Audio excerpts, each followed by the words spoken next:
Well, hello, everybody, and welcome to Scream Gay Horror. So, this is our second episode.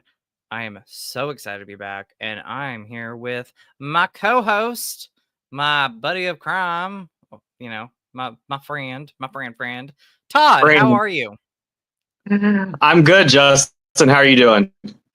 Doing great, bud. Doing great. And everybody, hello. How are you? If you're watching the stream live, thank you so much. And if you're watching the playback, thank you for that as well. Please make sure to like this and comment through the stream. So Todd, actually, you came up with like this idea sort of for episode 2. You brought up the idea of doing. What's up, AJ? How are ya? AJ Roberts. What's going on, bud? Hi, AJ. But you brought up the idea of this episode, and I thought it was really cool. And I was, thinking we could do like a mix of Freakier Friday, Freaky Friday, and of course include the horror movie elements of the movie Freaky. So thank you for kind of coming up with this topic. I really appreciate it. Yeah, whenever we started talking about doing this, I thought I definitely wanted to talk about Freakier Friday because it's so that the original movie's so nostalgic to me. And so I thought that if we're doing horror and gay and scream and all the above, I just thought, what better than to talk about our little gay icon, Lindsay Lohan? And Jamie Lee Curtis, of course, too. So exciting. Yes. And of course, what were you going to say? I'm sorry. Oh, no, you go ahead. And I said, of course. And it's all centered around, like you said, all centered around horror movies, our love for this, and these gay icons that we have. So, because it is Scream Gay Horror. Woo woo. Um, but anyway, Woo, woo. Nathan Mills. Nathan Mills says, "What's up, guys? What's up, Nathan? How are you, buddy? And hello, everybody else." Um, so anyway, so before we get started talking about this movie, which I'm so happy to talk about this with you, I saw it today. Um, I want to talk about weapons because I know you've seen it, I've seen it. I want to know your thoughts about it. So you go first. We'll talk about this quickly, but what do you think of weapons? Well, I went into it with fairly high expectations because it had been getting a lot of good word of mouth from critics and audiences. And I got to say, for this time, they had it right. I mean, it had a very kind of Stephen King like feel to it, just based on the story itself. I really liked how they took the time to develop all the main characters.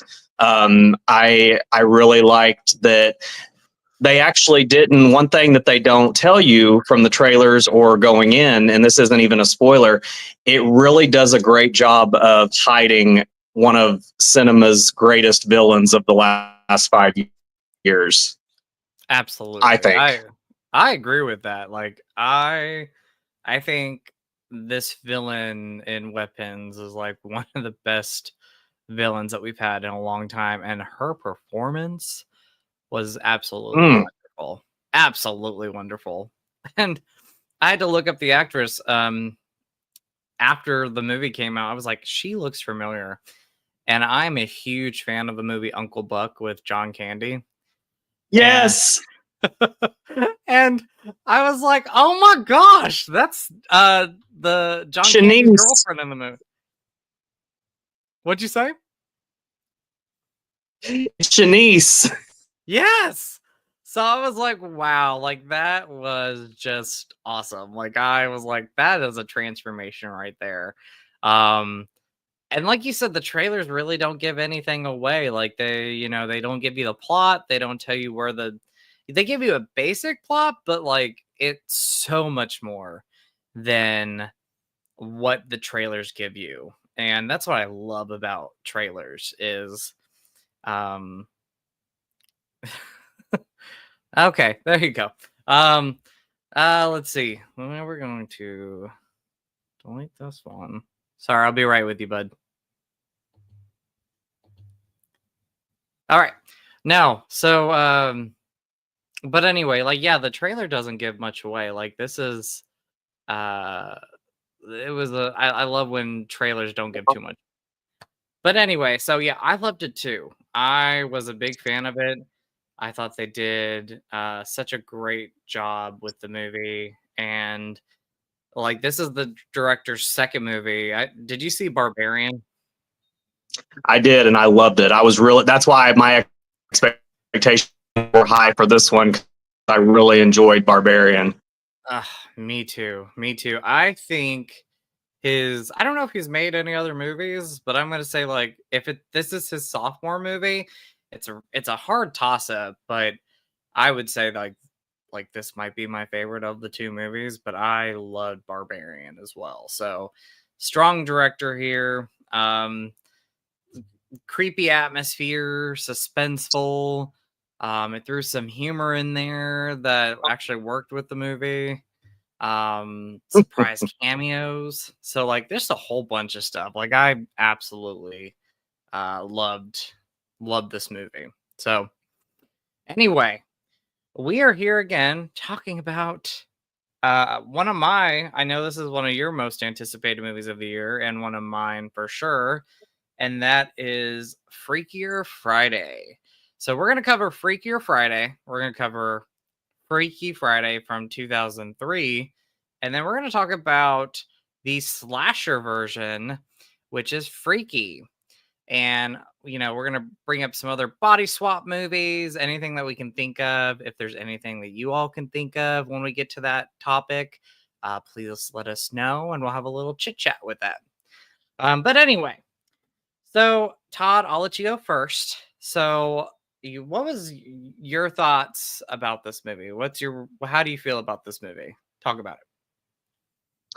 I've seen it twice now, and I think I enjoyed it even more the second go around because it's one of those where my expectations were so high because this one and the last one we talked about, I Know What You Did Last Summer, that one, those two were pretty high on my anticipation list for the summer. And so Freakier Friday for me just gave me pretty much everything that I wanted. I mean, I wanted nostalgia. I wanted Lindsay Lohan, obviously. I wanted Jamie Lee Curtis doing her thing because I just think as much, and I love Lindsay Lohan, but I also think that Jamie Lee Curtis is just equally as good because she commits 100% to being a child, a teenager. Anytime that she's swapping bodies, I think that she just absolutely nails it. And also, I wasn't expecting Lindsay to have a brand new song in the movie, I and wasn't I've either. listened to it on repeat several times. Awesome. Yeah, I'm the same way. I love this movie. I saw it earlier today, and this was one of my most anticipated movies of the year after seeing the trailer, even when they announced it. And I think they announced it a year ago or maybe a year and a half ago.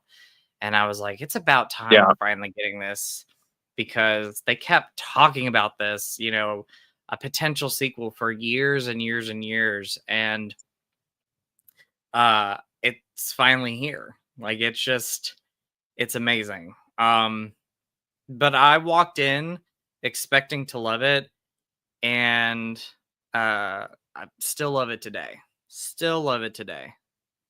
Let's see. Unsub can't take all. Well, goodbye to you, sir, or whoever. Hateful comments. Anyway, boo on the hateful comments. Um, Boo. boo. But yeah, so Boo. boo, boo, boo. Do not spread hate here, people. If you're coming in to be a troll, I'm gonna kick you out. So, but anyway, so I walked into this movie expecting to love it, and I walked out of the movie loving it. This movie just put a smile on my face when I left. It had everything that I wanted in a sequel, and I think this. No, I not even think. I know this is one of the best revival movies that we've had.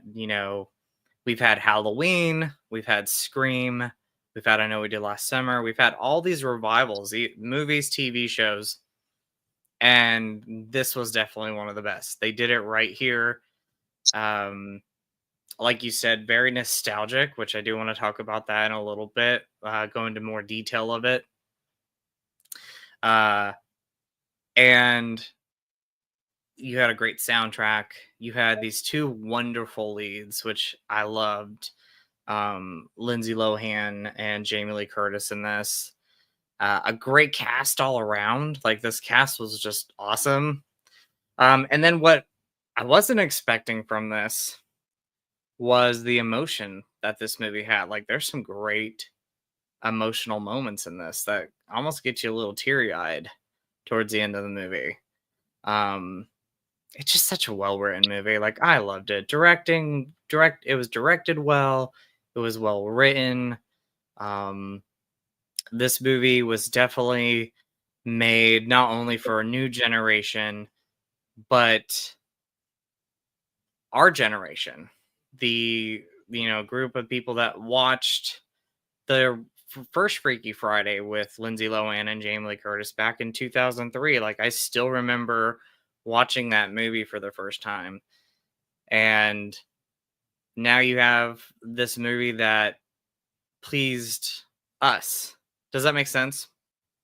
Yeah, it's like because when Freaky Friday came out, we were at least, well, you and I are the same age, so we would have been in 8th grade. Yep. And it was one of the first, I feel like Freaky Friday, the original, was one of the, if this makes any sense, it was one of the first movies that kind of kicked us into the 2000s era, just Yes. with the pop culture. And Lindsay, obviously, she was big at that time, and it was kind of a breakout for her, and she was singing on the soundtrack. And I don't know, it just felt like that from 2000 to 2003, those first 2 to 3 years, it was like you kind of still felt like movies had that 90s feel. But whenever Freaky Friday came out, I think it changed the landscape of like the way movies were shot and the way they looked and how they felt. And I felt like Freaky Friday was one of the first to do that. It really was. I agree with that, like 100%.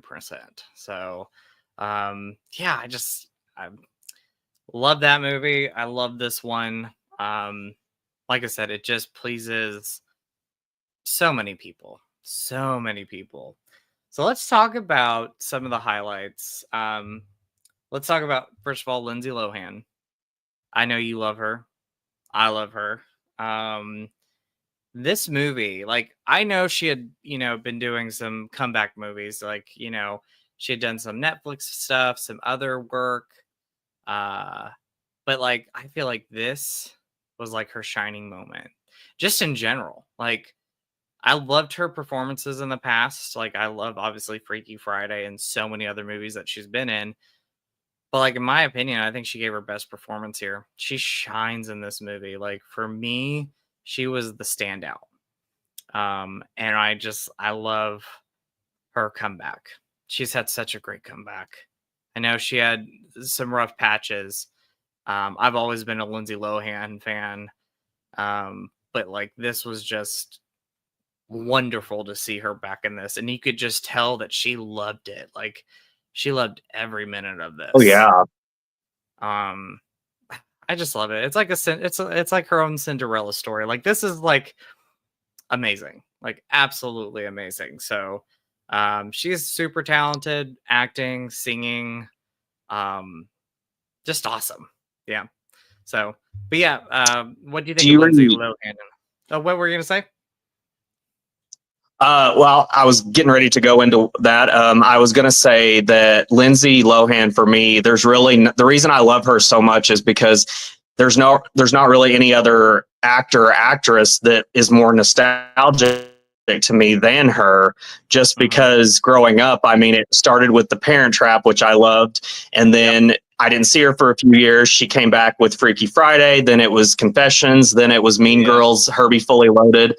I actually think that one of her best performances, aside from this new Freaky Friday, is, do you remember Georgia Rule? Yes, that was a great movie too. So that Mm-hmm. was a good one. I'm excited to see her do, because now that she's done Freakier Friday, she said in an interview the other day that she just got the rights to that there's a book that I just read called Count My Lies. It's a Yeah. psychological thriller, and she just signed on to play one of the lead characters, and she said she's wanting to do more dramas and thrillers now, and I'm like, I'm here for it. I'm here for it too. Like, that is so awesome.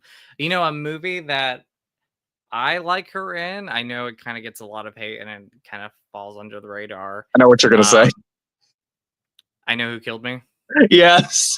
Like, you know what? I know I know making the movie probably wasn't the best time for her. It probably wasn't the best time for her, but I love it. I dare say I love that movie. Like, I think that's like the horror movie version of The Parent Trap. It's a cult film, essentially. It is. That's exactly what that is. It's a It's cult like a cult film. favorite. Yeah. Yes, and I just think that is super fun. Like, I haven't seen it in a while. I need to go back and revisit the movie because I am on a Lindsay Lohan kick now. But again, I know it was like a rough time for her. I just there's something about that movie I think is just super fun. So super fun film. And it came out during a What did time like you go- what? I was going to say, what did you think of her new song in the new Freaky Friday? Oh, I loved it. Oh my gosh, I loved it so much. Like, that's one of the highlights for the movie is like she is such a talented singer. Like, we knew Mm-hmm. that from her. We knew that from her music. But like I loved her new song. It was so nice. So nice. Again, I feel like she was just such a shining star in this movie, and like I just loved seeing her again. I loved it. And you could just tell she was so happy making this movie. That's the thing right there, is that you can see, because if you followed her like I have over the last, like, say 10 years or so, unfortunately, because of some of her off-screen antics, that kind of followed her for a long time, and people would bring that up constantly in interviews, and you could tell, and I think it was unfair to her because people, she was just so defensive, and she acted so different during that time that, Yeah. this is how. I think she was just unhappy with the questions. I think she was ready to be talking about her work again and not all the personal drama. Exactly. Like 100%. And like I've always rooted for her. I hated what she had to go through. Like, even when she was trying to like fix things, like people still wanted to talk about it, still made comments, poked fun at her at times, and it broke my heart. But now I'm like looking at this Lindsay Lohan and I'm like, she's in a happy place, both in her personal life and with this movie and what's to come. So I'm just so happy for her. I've always loved Lindsay Lohan. Always been a big fan. Love her music and everything. So Same here. Jay Michael says, or J G Michael, how are you? Not a body swap horror that I know of, but I was watching Death Becomes Her before my family got tired of it. I was enjoying it. I love Death Becomes Her. That I do is such too. a fun movie. Oh my gosh. I can't believe Like, we didn't think to bring that one up on here. I know. Like, we have a segment where we're going to talk about some really cool ones, but Death Becomes Her, that is so great. That might have to be like maybe like a Halloween special or something talking about Death Becomes Her, because I absolutely love that movie so much. Goldie Hawn, Meryl Streep, Bruce just Willis. Bruce Willis, yes, and like that performance in that movie, like when I think about Bruce Willis, sometimes like I forget that he's sort of in it, because when you see him on screen, it's such a different character from what he normally plays. I know. And I love that about it. So, I mean, just so good. So good. And then And so many good one-liners. oh yes, I could see right through you. Like, that's like one of the best things. Oh my Mad god. hell. I would like to talk about oh my gosh, so many great Madeline. and they all start freaking out. And then G. Michael says, guess I'll have to watch the rest of it on my own. If I got your recommendation, it must be good. I love Goldie. Oh my gosh, yes. Please let us know what you think of it next time. Like, we would love to hear your opinion. I love it. I love the fact that Sabrina Carpenter was very inspired by that for her music video taste, and it's just so good. It's so good. You'll love it. You'll love it. I try to watch it every spooky season. You know, you got to mix up the fun there. So Yeah. absolutely love it. And AJ says, well, sorry guys, I got to go, unfortunately. Hopefully I'll see you next time. Well, AJ, thank you for stopping in, and I hope you have a great rest of the weekend. Okay, thank you so much. Thanks, AJ. All right, so Lindsay Lohan, absolutely love her. Another highlight, of course, was Jamie Lee Curtis. Again, she never left, but like I love this resurgence that we're having these last. Oh, and you're welcome, AJ. You have a great night. Thank you so much for stopping in again. I appreciate it, my friend. But I love this resurgence for how we've had with Jamie. I think like the last maybe it started like 10 years ago, like with Scream Queens, which I love that TV show. I know. She That was was fun. she was so good in it. Like absolutely loved her. You could tell she had a blast with that. And then of course we had the Halloween trilogy, the new um David Gordon Green trilogy. But I absolutely loved her in this. Like Mhm. again, another performance where like with Lindsay, like you could tell she had a blast with it. Like just so much fun. And she loves playing this like teenage rebel girl, and I loved it. She brought the comedy so good in this movie. She's probably better at any actress her age that has almost like a natural childlike persona in her, and Yes, she makes that absolutely. so. There's some actresses that I've seen that could pull it off, acting wise, but Jamie Lee Curtis, I think, naturally has that in her, and I think that's why it's so effective when she plays the body swap, because she's so good at it. She is so good at it. Did you have highlights? And we won't try to spoil too much. It's not like major spoilers. Was there any like highlights about her performances that you just absolutely loved in this? I really liked her outfit whenever her and Lindsay, when they became the teenage girls, and Yeah. she changed into that jean jacket with one of her boobs kind of hanging out a little bit. And I was like, this is hilarious. And the hair and everything. Like I was like, this is amazing. Scene the scene that cracked me up, I was laughing out so loud, is when they're both, and this is another thing like I want to talk about, their chemistry is so good. Like it's still Yeah. good all these years later. And I love that they stay connected. Like 20 plus years later, they had stayed connected with each other. But their comedy in this and the way they go back and forth is so funny, and it's so great. And you have the moment in the record shop. Like there's already been a scene of that, like Uh, where they're trying to seduce Chad Michael Murray's character. for all And of her facial expressions. I was laughing so hard through that scene. I just thought that was so funny and absolutely loved it. Like that was great. And then you have Jamie on the other end, like in her, like the speaker in her ear, talking to her how to seduce him and everything. They're funny together. Like they are. And then they play Baby One More Time. Yeah. Yeah. Oh my gosh, so good. Oh, Such a good callback to the original, and the fact that Chad Michael Murray's character is like still got a thing for old ladies. Like it's so funny that he like plays into that, so like he never got over her from the original movie. exactly. Exactly. I thought that was great. And that was a nice little twist though, because you would have thought like, oh, he's gonna fall in love with Lindsay Lohan's character. No, he still has a thing for Jamie Lee Curtis. He loved Tess. He was like still in love with Tess. She was hilarious. Like she brought a lot of I mean, they both brought comedy, and a lot of everybody did in this, but like Jamie Lee Curtis, you could just tell had a blast too, and just And brought her A game. and since this is Scream Gay Horror, we have to talk about how hot Lindsay's guy was in the movie. Her Oh, her fiance. man. Oh, he was gorgeous.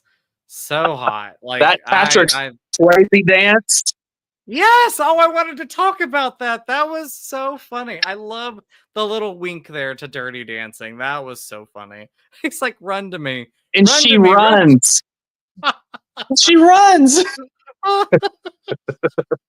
Oh my gosh. So outside. good. Outside, yeah, ran right past him. Oh, he was gorgeous. He was very handsome. And then, talking about handsome guys, Chad Michael Murray, like he ages like fine wine. Like I love him so much. He really did. Oh gosh, the blonde locks and everything. Like it was so nice to have him in this movie, and it's not a spoiler. Like I wouldn't say like a small cameo. He's in this movie, but you know I think if I had to like say one thing, I'd be like, I wish we had more of him. Like that would have been great to like have him kind of sprinkle out through the entire movie. But again, he brought great comedy to it. Like he was funny in this. Like he did such a great job with the comedy. What did you think of the girls, the two young girls? Loved them. Love them. I thought they did a great job too. And they played off um Jamie Lee Curtis and Lindsay Lohan so well. You have to have great chemistry in a movie to make it work. And they were great. They were absolutely great. And great between each other. Like their chemistry between each other was so good too. So what Yeah, do you think of I liked him. I will say the first time I saw it, if there was a drawback to the movie overall, it was that I felt like because there was four switches this time around, that it felt like it was a little bit at times harder to keep up with. But then once I Yes. got a grasp of it and then the characters, then it was easier. And then I saw it the second time, and it was much easier to follow the girls and their performances that time around. I agree with that. Like I'm with you on that. Like when they first did the switcheroo and they swapped bodies, it was hard to follow who was who at times. Um but I also I like that they brought this element to the sequel, because when they announced the movie, I was excited, but I was like, well, how are they going to pull this off? Are they going to do another, is Lindsay Lohan and Jamie Lee Curtis going to just repeat what they did before? And no, like they, added these two other great actors in it. And those the two younger women in this, they were so good at playing Yeah. Lindsay Lohan and Jamie Lee Curtis. And then opposite, like Jamie Lee Curtis and Lindsay Lohan did such a great job playing those counterparts. So I loved them. I thought they did a great job. So It's also the first absolutely. time that Lindsay Lohan has played a mom, and which is I exciting. know. It was exciting. And it's so crazy to think. Yeah, she was like, "Oh, I'm 36 in this." And I'm like, "Oh my gosh." Like I'm like, it just doesn't, almost like it's crazy to think that like time has flown by so quick to think that like Lindsay Lohan can play a mom in a movie now. That's what I was thinking, because I'm like, with her being so nostalgic and being such a part of my childhood, I agree with what Jennifer Love Hewitt said when she was interviewing for I Know What You Did Last Summer. She said people pigeonholed us into that era that we were really, big or popular, had a big movie come out, and they want to keep you in that era forever. And I think we kind of, without even meaning to, have kind of done that with Lindsay Lohan. We just expect her to be a teenager forever. I know. I know. Her and like Hillary Duff, and I think of so many others. I'm like, you just expect them to be these teenagers that you grew up with. But no, I mean, she's so the mother-daughter relationship that they have in this movie is so good. Like so good. Their chemistry was Mm-hmm. great as well. Like I really enjoyed their chemistry in it. And then you got some other cast members in this. You have I don't want to give this one away because I feel like people that have seen I'll just say this: people that have seen The Parent Trap will love this cameo. Yes, and without giving it away, that cameo says a line to Lindsay Lohan that is what she said to her in that movie. Which, Exactly. Exactly. yes, she calls her a name. If you remember, it starts with a P, but she called her that in The Parent Trap. Yep. Yep. Oh my gosh. What did you think of that cameo? Was it like it just so fun? As soon as I saw her, I was just like, "Oh my gosh!" And again, did not age. Did not age at Exactly. all. 100%. Like I was like, wow, like this is awesome. And to think that Parent Trap's almost 30 years old blows my mind. Can Like you believe it? If what would you think if now that they're kind of getting into the whole legacy sequel thing? What would you think if at some point they had Lindsay come back and do a Parent Trap and see where they are now, the two twins, like, and have her play that again as an adult? I'd absolutely love it. I'd be there 100%. Like I think that would be such a great sequel to see them as adults now and where they're at in life. Oh, So, oh gosh, I would love that. You know, Lindsay Lohan was on the red carpet for this movie, and she did bring up like a studio approached her with another revival movie, and I'm yeah. curious if that's The Parent Trap because that is such a beloved movie. Mm. That would be amazing if they announced that her next movie or one of her next movies was The Parent Trap. Like if they did a sequel. Like that would blow my mind. Yeah. Like I would be so happy. So happy with Yeah. that. My gay little heart would be so happy because if if they did that along with Freakier Friday, and if they came back and they were all moms and they called it Mean Moms instead of Mean Girls. 100%. Yes. Yes. I agree. That oh my gosh.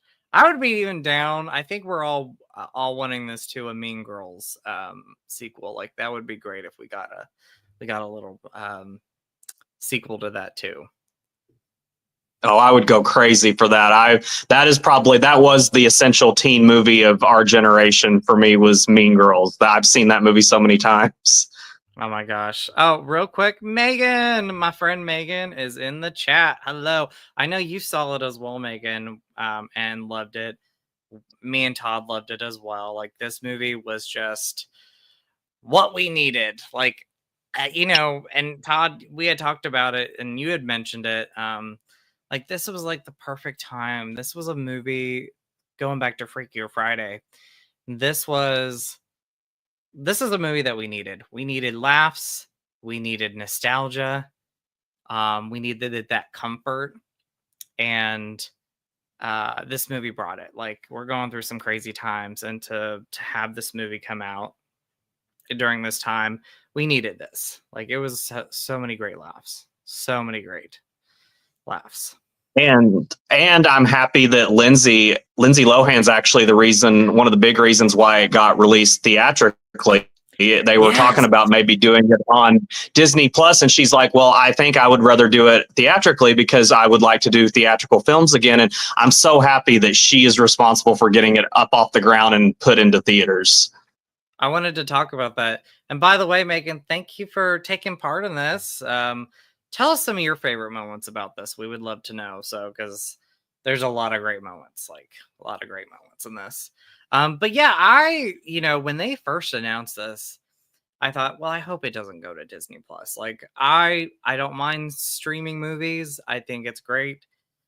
However, you have these movies like Freakier Friday, and because there is such a big fan base for, the original movie, the first movie, it's like you don't want this legacy sequel just to go to streaming. You want it to get the theatrical love. And so I'm happy that Lindsay Lohan really stood by and said, no, this needs to be a theatrical movie because you had movies like Hocus Pocus 2 and Disenchanted go straight to streaming. And while I think they were loved and praised by people, like there wasn't a lot of buzz after a while. and people weren't talking about those movies enough. Like, I haven't seen a lot of people mention them too much, and I feel like if they would have released those movies in theaters, I think it would have just been so much better. So much better.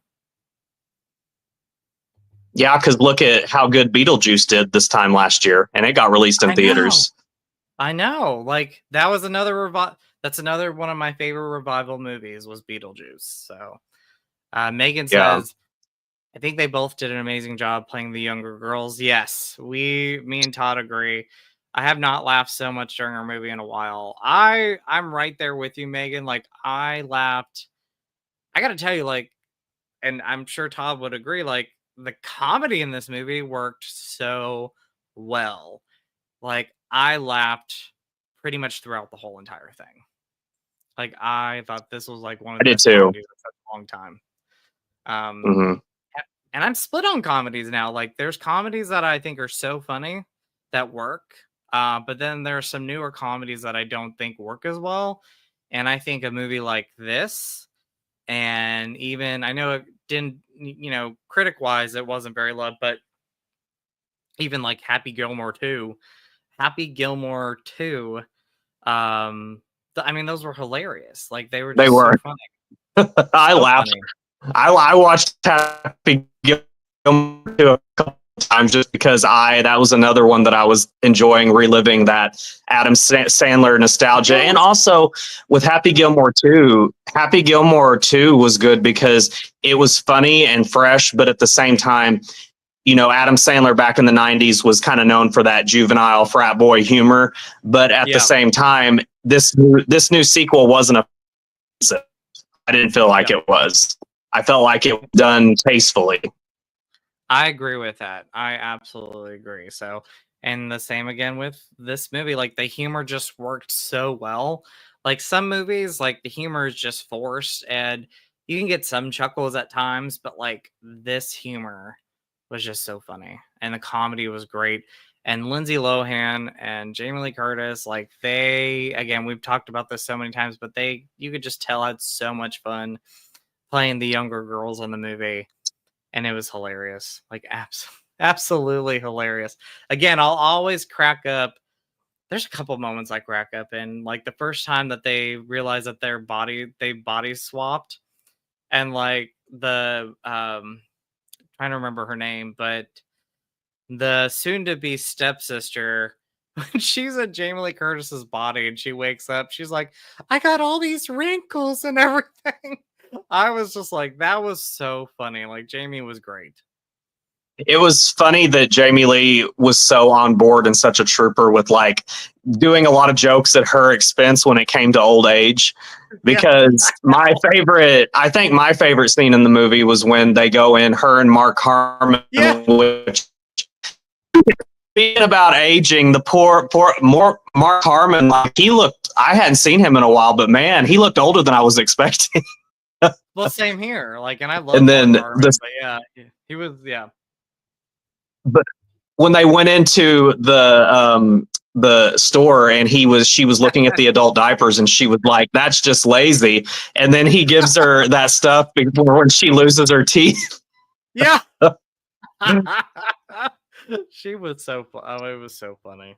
So funny. Oh my gosh. Yeah, that was a great moment in the movie because he's like, go get the other stuff. And she's like, what other stuff do we need? It was so fun. Her comedic chop was just so great. So great. So great. And So Lindsay in that scene in the record store where she's doing all the looks and all the biting of the flirtatiousness, lip. like that reminded me just how good Lindsay Lohan is at physical comedy. I mean, she's Oh my really gosh. her timing is She's great. again, yeah, like she is funny in this movie. Like, she can pull off serious, she can pull off emotion, and she can pull off comedy so good. And it was so funny, like the biting of the lip thing when she was like, bite your lip, and she's like biting the top of her lip. No, the bottom of your lip, and it still looks so awkward. Uh, Like, her comedic chops were great. Flip the hair, and she's like flipping it everywhere. Oh my gosh. So funny. Oh, I love it. love her. She shot. I mean, they both really shine. The younger actresses, the two girls, they both shined as well.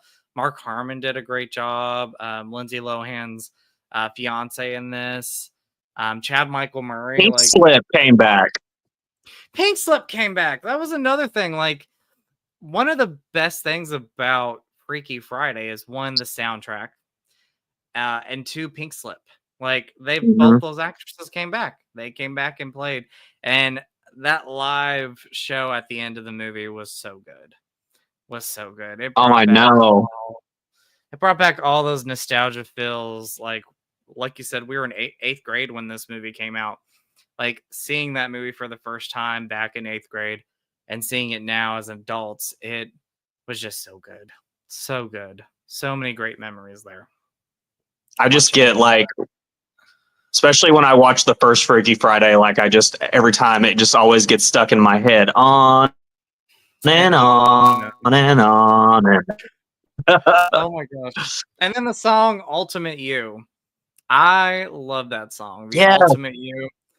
I I do too. literally I played that song when I got home today. I was doing laundry and I was like, I want to now I'm in the like nostalgia mood for all the music that I loved during that time. And I was like listening to the Freaky Friday soundtrack and it was just so good. So good. Like I don't know, the music still works today. Absolutely love it. I Um found one of my old Lindsay Lohan albums when you remember when she did a couple of CDs back in the day, and she had that one song Daughter to Father. yes, that was a good song. Yes. Yeah. Yes. And then Rumors, do you remember that? That was such a great song when that I'm came out tired too. of rumors starting. Being yeah, oh my gosh. Good music. I And loved that song. she even remixed that song that I love so much from 10 Things I Hate About You. I want you to want me. Yes! I need Yes! you to need me.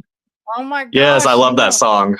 I was thinking about that song today as well. Like I was like, that was such a great song. Like from that movie. 10 Things I Hate About You. That's another just gem of a movie right there. I I love love that. that movie so much. I do too. And to think again, that's going to be 30 years old in a few years. It just blows my mind that these movies are hitting I 30. know. It's Like like it just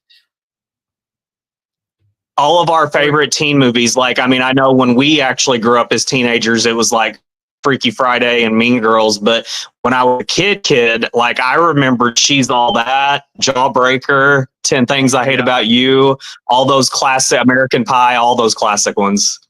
Never Been Kissed, one of my favorite movies of all time with Drew Oh, Barrymore. Like I still get nostalgia. anything Like ever after. oh, Ever After is amazing. I love Ever After. That is so funny. Oh, not so funny. I was thinking Never Been Kissed. Ever After is one of my favorite like love stories in a movie. Like that is such a great movie. Mhm. Like I like for the longest time I didn't hear too many people talk about it, and now more and more people are talking about Ever After, and I love that. Absolutely, I just absolutely. love So anything that I love that no matter what we talk about, we can always somehow find a way to bring Drew Barrymore into it because yes, she's in Scream, so we talk about Scream a lot, horror, yep. and she's also been in some of our best like gay like themed or not gay themed, but I just know. movies that gays love, like Never Been Kissed, Charlie's Angels, 51st Yep. Dates, all those classics. Oh my gosh, do you remember? Do you remember Poison Ivy? Yes, that was I her bad era. What'd you say? I'm sorry.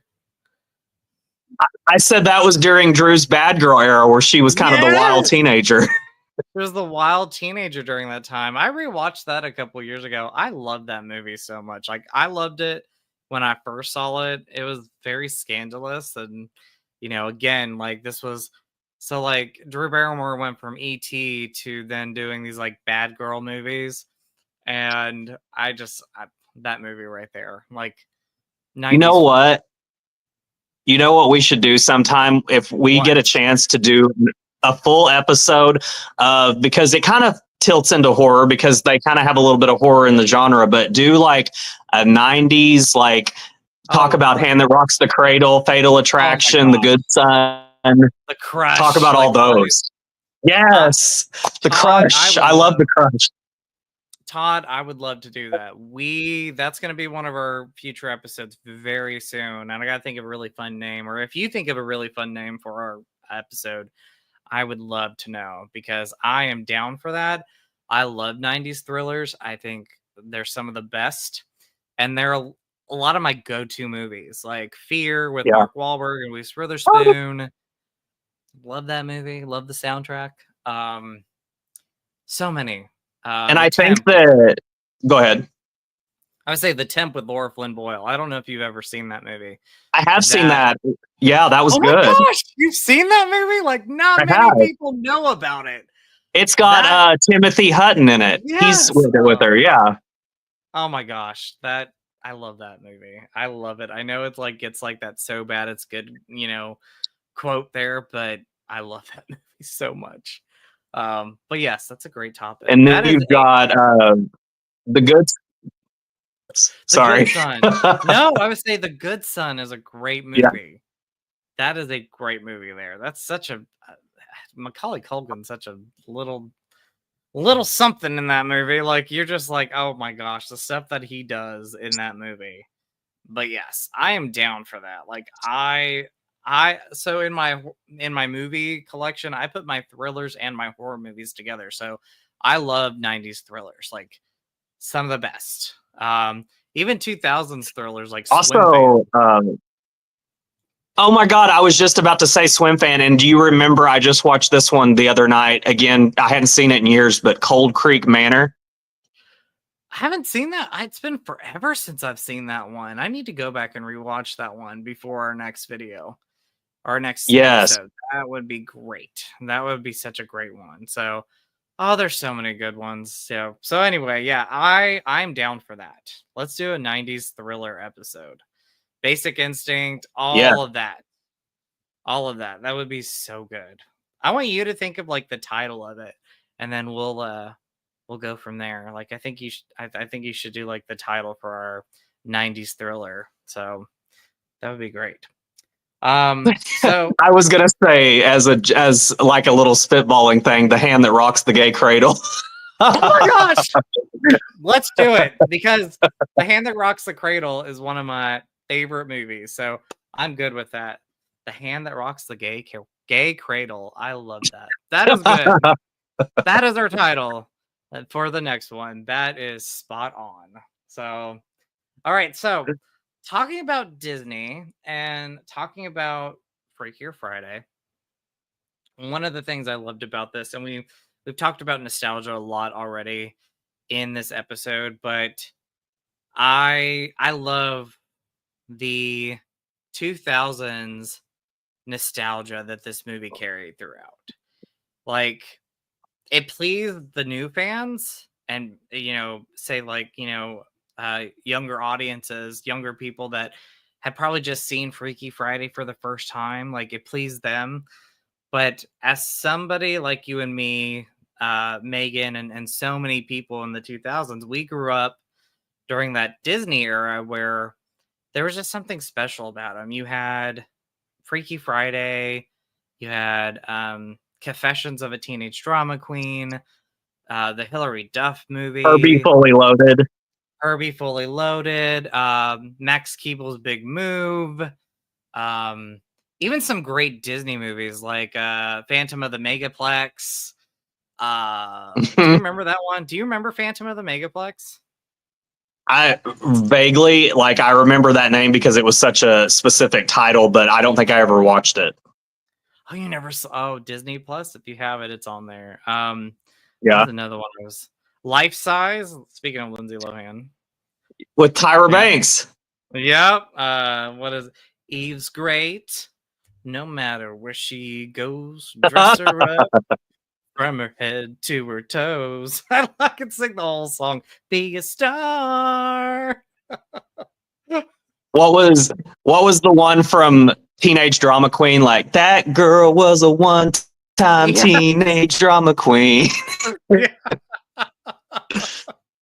Oh my gosh, that's such a that's an underrated music. What'd you It say? really is. It's like Josie and the Pussycat. I was saying, sorry, I got excited to say that stuff. It kind of reminded me of like that Josie and the Pussycats feel. You know what I mean? Yes. Remember that movie? Yeah. Oh, I love Josie and the Pussycats. Oh my gosh, that is such a funny movie. And the music in that, I love that soundtrack. If I can track down that CD, I'm buying it because I love the music in that movie. That was such a great I'm a prom movie. pom pom queen, brown paper magazine. I Love it. love it. Oh my gosh. I That would be another one. I doubt they'd ever do it, but like a revival of Josie and the Pussycats with all three of those ladies again. I would be down for that. Yeah, Like that would be so much you know, fun. it's like that was a movie that I remember when it first came out. I was so excited to see it and I loved it, but I remember it got trashed by critics. Like Mhm. it was a huge, and people have kind of reevaluated it now and found it to be kind of a cult film, but they said it was ahead of its time. Yeah, again, yes, I agree with that. Like in that movie, the comedy is so quirky and fun. And I don't think people got it back when it came out. Like the fact that they were, talking about what like messaging and music and everything, like how everybody had to have the same thing and what was the trend back then, and the movie was playing on that, like it was a satire of that, and people didn't get it at Hmm. the time.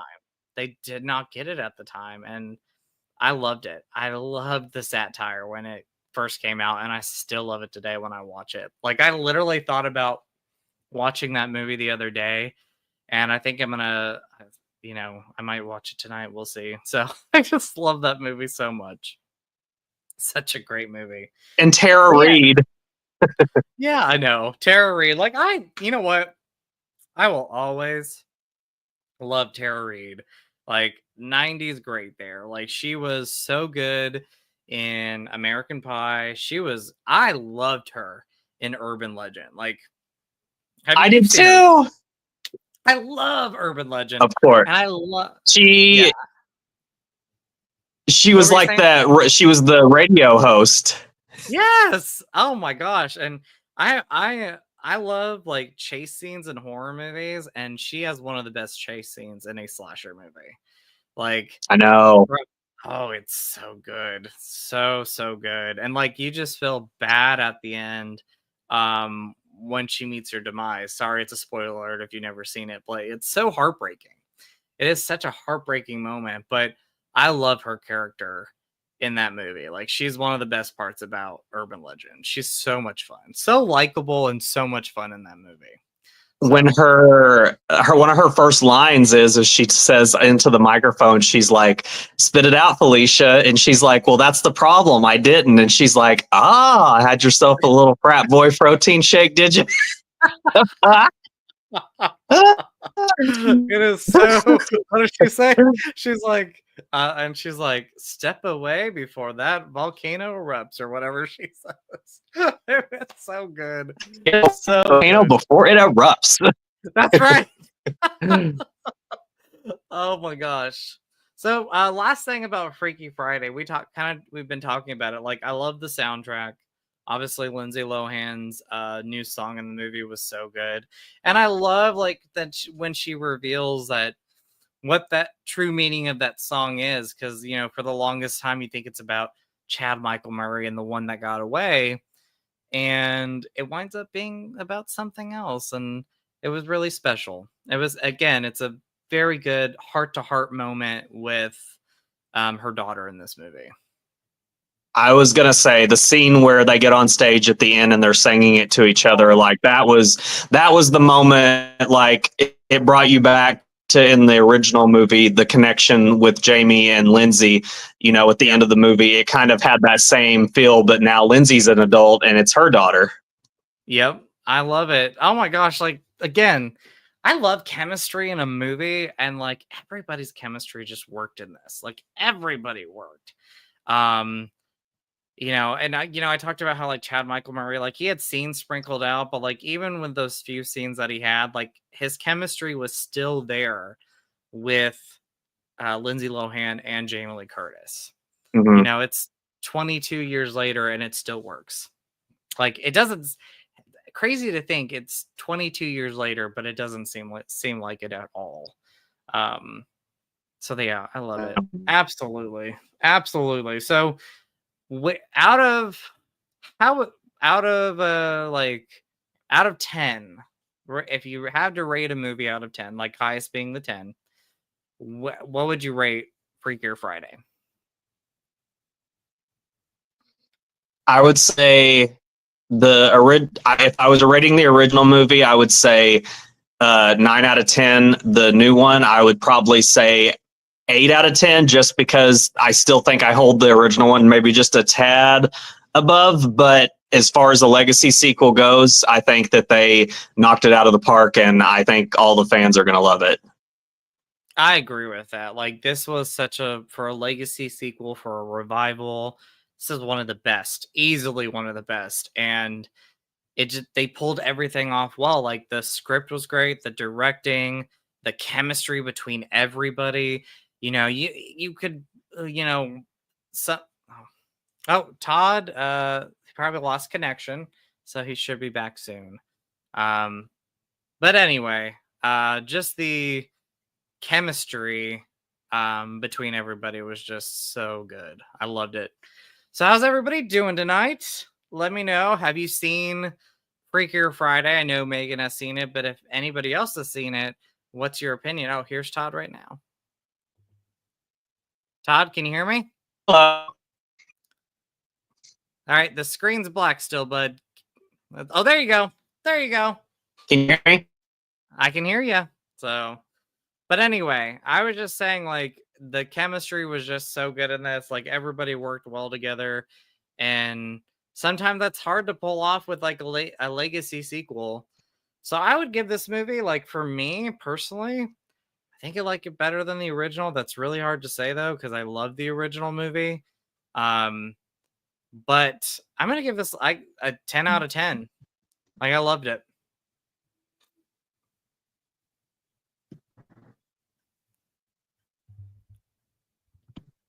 Are you there, Todd?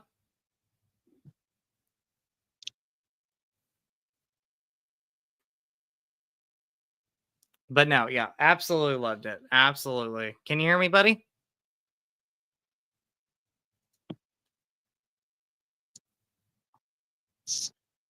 Okay.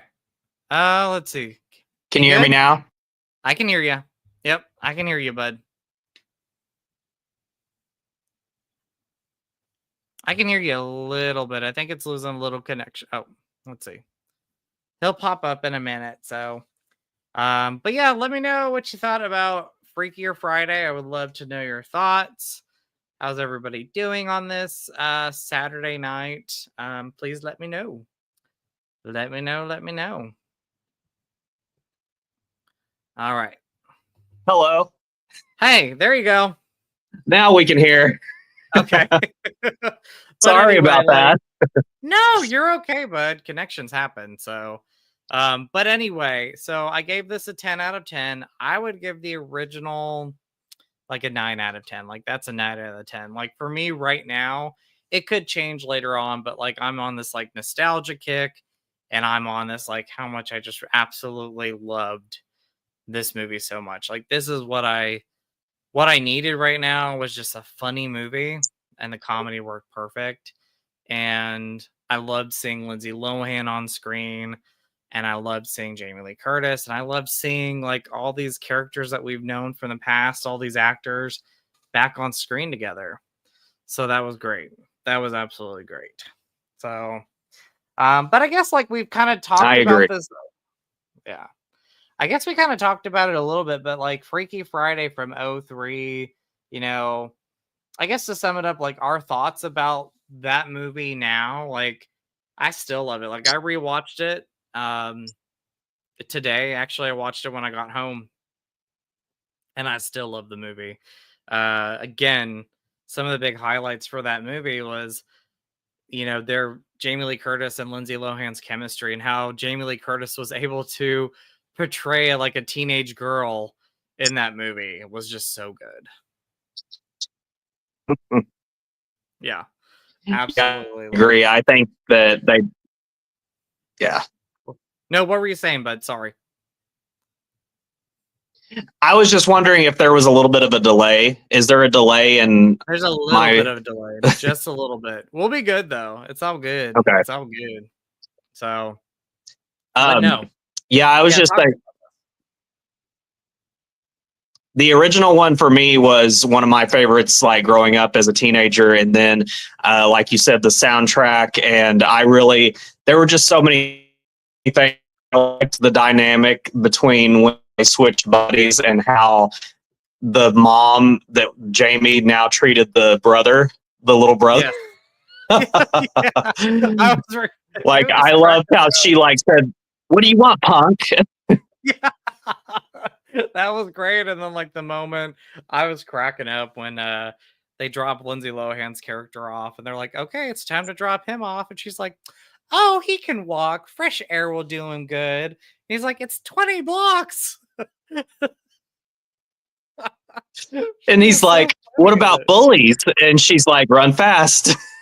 it. Like it was so good. And then she has a heart to heart moment with him in the movie. Like I forgot about the scene where he talks about she goes to his class and how he, said that he admired his big sister. And so that was a little good heart to heart moment with Jamie Lee Curtis and that actor that played her son. So I love that. And I That's like that yeah. you what? That was one of my favorite lines in the movie is whenever she walks out after she's read that note that he wrote for his sister, and she's like, "Well, why didn't you tell her that?" And he's like, "I don't want to know that I like her." And she's like, "Why?" And he's like, "Because we have too much fun fighting." And she's like, "Kid, you are way more twisted than I ever imagined." Oh my gosh. And then you got like some great characters in that. Like we've talked about Pink Slip. I love Pink Slip. Um, their final performance is just so good in the movie. When they're at I the know. blues club. Yeah, Hmm. loved it. Loved that. Um, yeah, that's such a great soundtrack. Like I was just jamming to that today, and I own the soundtrack too. So I have a lot of great nostalgia feels for that soundtrack and the music throughout it. So love it, love it, love it. The like I said, Ultimate You, and then Don't Want to Grow Up. Those are two great songs in the movie, and you remember those songs like after the movie's over, like 20 plus years later. I'm still singing the songs and I'm still listening to them. So just so good, just so good. Um, something of I wanted to say. Oh, two of my other favorite characters in the movie are the restaurant owners. Those two ladies are so funny in this movie. They are hilarious in this. And like, their chemistry again together is so funny. And the comedic chops is great. I know the mother, how she's like, "Mama," and she's like giving her that look like, she's about to do something shady, but she's like, "Mama, I said no." I know. You have that moment where she says she talks to her mom and she's like, and she's getting married tomorrow. She's like, no one tells me this stuff pretty much. Like I She was goes, like, "Shh." no. Oh Did gosh. you So notice that they brought the little brother back for that one scene in the new one? yes. Oh my gosh. I know. I saw that. I thought that was so sweet. I was gonna bring that up about the little brother. I thought that was so much fun that they brought him back because I was wondering if he was gonna be in this. And so I love that. I guess my only not like a huge downfall with the new one was I'm surprised they didn't bring up the grandfather. Like he played a key part in the original movie Yeah, and like they didn't bring him up. Like maybe he passed or something, but like not even like just a mention of him. I know you're right. He did have a big part in the original, especially it would have been funny for the little boy because him and the little boy spent so much time together giving each other, crap back and forth. And I think that it would have been fun for the little boy to have referenced him like, "Earthquake, save me, earthquake." Or when like the little boy's shaking the table, he's like earthquake, and he's like running out of the house. Yeah. So, oh my gosh, that was so good, so good. Again, Pink Slip was back. I loved seeing those two back, and again, the final show in the new movie, it just brought back so many memories of watching the first movie and hearing that music. Yeah, absolutely loved it. So, but yeah, I agree. Freaky Friday, still one of my favorites. Still one of my favorite movies. Same here. I love them both, and I'm happy because now I feel like with the new one being as good as it was, in maybe 10 years or so, they might do, as Jamie Lee Curtis mentioned, Freakiest Friday. Ooh, that would be fun. I think it would pull it off great, and I would be so down for that. So, absolutely. And then we touched upon this a little bit, but I really think like Lindsay Lohan's era and Disney was just some of the best. So Parent Trap being the first one. I just rewatched that one not too long ago. That's still a great movie. Like Dennis Quaid's great in it. I think it's Emma. Is it Emma Thompson? Richardson. Natasha Richardson. Rest in peace. Like it broke my heart when she passed. Yeah. She's great in it. I love that movie. Again, hard to believe it's almost 30 years old. But then you got Herbie and Confessions of a Teenage Drama Queen, Life Size. Do you remember the spy one that she was in? Where she was like the detective, like she was a high school detective. Was it Get a Clue? Get a Clue. That's exact. I was trying to figure out what the title of that movie was. Yes, but Get a Clue was a great one. So, Lindsay Lohan, Disney icon era right there. Absolutely love her. And again, like I think she's me personally, I think you would probably agree. Like she's a gay icon. Like the gays love her. Like the gays love Lindsay, not just because of her Disney era, but you have movies like Mean Girls that is just so quotable. Like that is such a quotable movie. October 3rd, And everybody remembers. right, and even like not so much like movie related, but I mean we all loved her during the whole Samantha Ronson phase. Yep. I do remember that phase. So, And she was one of the first. She said this when she was on Howard Stern a couple of years ago because he brought that up and he said, like I know that was kind of like in your wild era, and she's like, yeah, but she's like, I don't mind talking about it because she said I was one of the first people that kind of came out about, and it kind of paved the way for others after her.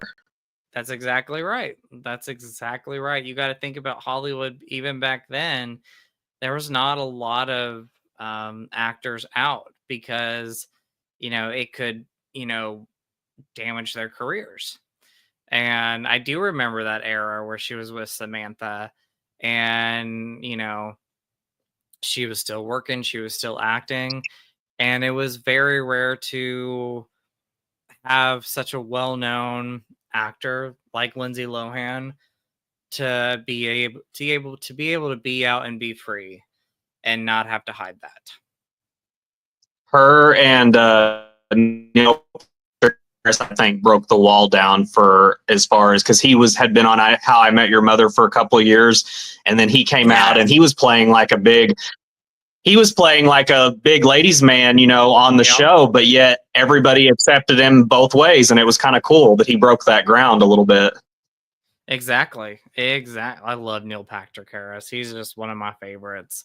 And then, it just, again, like you said, like I mentioned, and like we're talking about, like that was only 20 years ago, not even sometimes less than 20 years ago, even 10 years ago.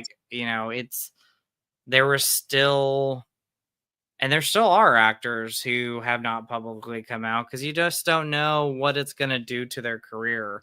And we're now seeing more people come out and who have been out for a long time, and it's been a positive thing for them, not only for their career obviously, but because they don't have to hide who they are anymore. Like they could be themselves and not have to hide that. Well, they're past the point, I think, where used to be if a straight actor was playing a gay part, people would assume that they were gay because they were like, oh, you'd have to be able to play that. But nowadays, people can play gay, straight, bi, whatever, and it doesn't matter what they are in real life. People accept it more in the movies and TV, especially TV. TV's really gotten a lot of prominent gay characters. It really does. Yes. I mean, even a movie like Weapons, like the movie Weapons, Yeah. had, you know, some LGBTQ plus characters in it. So that was nice to see. So it's definitely, again, like you said, movies and really television now, you are seeing more LGBTQ plus characters on TV and in movies, and having that representation is just so great. Like I love that. When I was a kid, you know, you had that in movies, but it was like, I don't know if you remember, but like sometimes, like if it was like a cold case episode or something, like a gay character was always in turmoil or in danger, or you know, if it was a slasher movie, they died first. Like there wasn't like the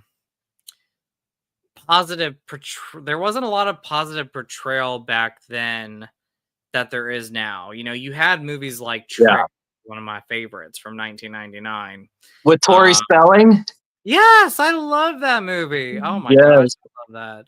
And you had Brokeback Mountain, which like broke waves then. Like that was so great.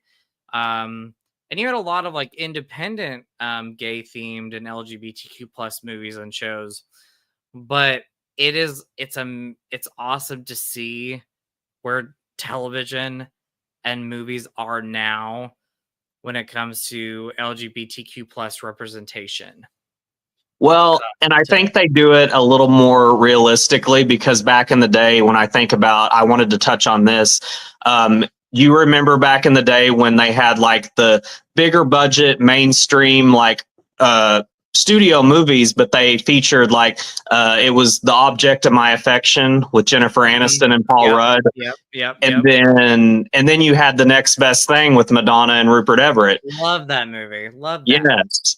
But there was something about that time where it almost felt like it was a little bit like they could make a movie like that now, I think, and have the same story, but I think that it would be a little bit more realistic, whereas I think those were a little bit more glossy, if that makes any They were. sense. No, that makes Yeah. complete sense. That definitely makes complete sense. And then like I rewatched the next best thing as an adult, and um there's as an adult there's a lot more LGBTQ plus representation in that movie than I remember. Like you said, I think they it's more glossed over than it would be now. Does that make sense? Yeah, I think the biggest thing is that like back then it was they knew that the character was gay and like that was kind of the part of the story, but at the same time it was still about the star power. It was about Paul Rudd and Yeah. Jennifer Aniston. It was Yep. about Madonna and Rupert Everett and the Yep. soundtrack, and there was more going on than I think the real issues that they would put into movies now. Yes, 100%. Yes. I never and I interrupted you. I'm so sorry about that. But no, I Oh, 100%. Like I agree with you on that. And then if you notice in those movies too, like I love Object of My Affection. I love The Next Best Thing. There's so many great movies from that time period that include LGBTQ plus characters, but My you Best know, Friend's Wedding. My Best Friend's Wedding. Another again, Rupert's in that movie. You have these characters in this movie, but they're always paired up with they're either like the gay best friend, or um they're always paired off with like a leading lady in it. Do you know what I mean? Like It's um almost like that they're meant to be like, especially Object of My Affection. It looked like it was meant to be like a traditional rom-com, and they just yeah, at the last minute they changed him to being gay. exactly. Yeah. Exactly. And yeah, yeah, 100%. Or even I love My Best Friend's Wedding, which by the way, they're making a sequel to that they just announced. I am Um dying right now. Me too. I'm so excited for that. But like even My Best Friend's Wedding, like I love Rupert and Julia Roberts chemistry in that movie. It is so funny. Like one of my favorite moments, not even the singing moment. Like I love that moment, but one of my favorite moments is the scene where he arrives to visit her, and she's just waking up in the morning, and she opens the door, and she has the mask on her face. And And, he's and she screams. that mo and she was like, her, her scream was the best. Like I And was he's like, rolling thinking about and that. he's like being all serious. He's like, "Oh, now calm down." He's like, "We don't want your face drooping down, dude." He's like, "What a hideous room." Oh my gosh, like Oh, I and love this was, having yeah, do this was what? a little bit for the movie itself. This was a little bit risque, but when they're in the clothing department and she's telling Michael that George is her husband or her fiance, Yeah. and she's like, he's in town for a few hours. He just stopped by to fuck me, and he looks at the camera and he's like, huh, takes a few hours. Oh my gosh. That is I love that movie. But like again, like you said, like there was that representation there that I love, but it was during that time where it was kind of glossed over and you had that representation that you wanted, but there was so much other stuff going on in the movie. Like with that movie, you have the Cameron Diaz and uh her character, and then what was his name? Dermot. Dermot Dermot Mulroney. such a hottie. Like He he really was. still is a gorgeous man though. Like I was like, he's still But there hot. was something about him in that movie that he just like that was the best he's ever looked. Oh, 100%. And then of course, you have the I say a little prayer for you. Forever Forever and ever, and you ever stay in my stay in my heart, and I heart, and I will love will love you. you together forever. Oh my gosh. I think I have that soundtrack somewhere. Like I love that. Love Or that soundtrack. what about Cameron Diaz's infamous like karaoke moment? Well, I I want just to don't know what to do with do with myself. myself. Oh my gosh. Oh, I love that. I When need to she rewatch that. when she runs in, you talked about favorite moments. My favorite moment in the movie, I think, is when she brings Uber to the church, and she's like, "Whatever you do, stay away from." And you just hear what? And Cameron just starts running down the church aisle, and she's like, "I don't know why I'm so carried away." Oh my gosh.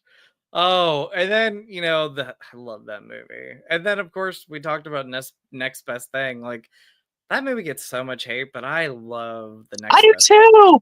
And the I thing love is that. Rupert Everett and Madonna even hate it, but I love it. I love it. And if they have this feud, like they have this like this long feud now, but I just love them in that movie. And I love that movie. That is so funny. That's You such a great know, my favorite thing about that movie was the remix that Madonna did for the American Pie song. Yep, yep. And I think the only way I don't even think it's on her greatest hits albums. Like I think the only way you can hear that song is do you remember in the 90s like they had the CDs but they were the single CDs and so they Mm-hmm. had like one or two songs on it. I have the American Pie single CD, like it has American Pie and has another Madonna song on there. But like that's the only way to own that I know of to own a physical copy of that Wow. song. No, have you seen the music video for it? Oh yeah, of course. Love it. Yes. I love that too. I love that. But yes. But yeah, Lindsay Lohan though, going back to her, she is in our eyes a gay icon and she loves the community and a part of the reason just a part of it. Obviously there's more reasons why Freaky Friday is such a cult following that it is. There's many reasons why, but one of the reasons why is the gays love Lindsay Lohan and they love Jamie and they love these movies. So, they're as they're a portion of why this Freaky Friday still lives on and why we got Freakier Friday, if that makes sense. Yeah, absolutely. It's a nice little, it's kind of like bringing it all home because everybody I think right now is wanting in some ways to have any kind of escape that they can, just from like real world stuff. And I think this is the 100%. perfect way to bring people. I mean, I just think it's a full circle moment for Lindsay Lohan because, Yes. she brought us into our teen years with all the good Disney movies and Mean Girls. And then she went away for a while. And now in her adult career, she's bringing us back nostalgia, which we so desperately need. We so desperately needed. I mean, I even love Lindsay Lohan's Walmart commercials that she did with Amanda and Lacey. Mm-hmm. Uh, oh my gosh, that was so great. Like I love that so much. Like I was thinking when those came out, I'm like, I really want a Mean Girls sequel now. I'm like, can we get this? Can this happen? How can we make this happen? I I agree. really Did you really. know that Lindsay was supposed to, one of the biggest things when they were doing Mean Girls, she was supposed to play Regina. I heard about that. Yes, I heard Yeah. about that. She So said in an interview, it may have been the same one that she was talking about Samantha Ronson. She said, I really wanted, because after Freaky Friday and Confessions of a Teenage Drama Queen, she said, I was kind of, I had played the damaged teenager or the punky rock teenager. And she's like, I kind of wanted to just play like, the popular, just, and they said, no, they said, you're too early in your career. We want you to play Katie because she's the more relatable one. And I think that ultimately that was the better decision, because I think that, but at the same time, I think Lindsay would have killed it as Regina George too. I think so too. Like she would have been able to play that part perfect too. So I mean, she's super talented. I love her. So oh my gosh, wouldn't that be amazing? Oh, what if like because I was talking about how like Lindsay Lohan was a little bit hush hush about a project. I thought about it like Parent Trap, but what if it's not even Disney related and somehow they're working out a Mean Girl sequel? Uh, Oh my gosh. Mean that would Moms. They can call it Mean Moms or something like that. That would be that's what I always wanted for a sequel is I didn't really, I mean, I'll be excited either way if they all come back, but I wasn't too on board with them coming back and just having new teenagers again. I would rather it be them older and still being their no. characters. Yeah. Speaking of Mean, I didn't even see the musical. Did you watch that? The musical movie?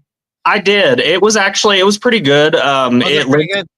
Yeah, it gave you, what you wanted if you had seen like the live action one on Broadway. Yeah, But I think that when it comes to being memorable and the movie version of it, I think everybody's going to remember the original one the most. of course. And October 3rd. Yes. They'll always remember October 3rd. Oh gosh, what is and then Lacey's great in it, and Amanda and Rachel's great. I love Lacey and Amanda's chemistry in that. Like when it's Halloween and she answers the door. She's like, "What are you supposed to be?" I'm a mouse. Duh.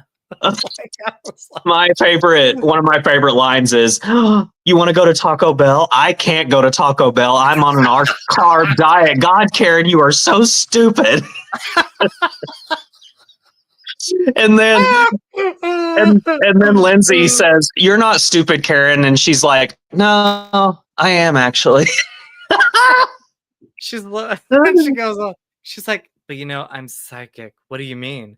Well, whenever it rains, I know it. Well, she says, I know it's about ready to rain when my what does she say? She says her boobs get hard or something. I don't know. I can't remember what it was. Well, But she says my boobs can tell when it's raining. that's what it is. Yeah. Oh my gosh. I love that. I mean, that should be a segment too. I mean, we're obviously talking horror movies on this series, but I would love to even do like a October 3rd tribute to Mean Girls or something like that. That would be I great. know. I would love. We might have to do that too. There's so many things that we can come up with. Well, there's the good thing about us calling it Scream Gay Horror is that we can talk about, like we're doing today, we can talk about horror, but we can also talk about things that have pertained to our community. And that Exactly. sometimes goes into other movies as well, which is great. And absolute 100%. I agree with that. So absolutely. Oh my gosh. Yes. Mean Girls has to be. We have to do a whole stream just on Mean Girls and call it October 3rd. By the way, I'm loving the haircut on you. I think it Well, looks thank great. you. Thank you so much. Yes, I'm loving it too. I was trying to do like a growing out phase type of thing. And while I loved a little bit of it, like it was just a lot. And I was like, you know what? This is what suits me. Like, this is what I love. So thank you so much. I Yes. appreciate it. And you're doing better than me with the whole working out. I need to get back into that. You're really killing it.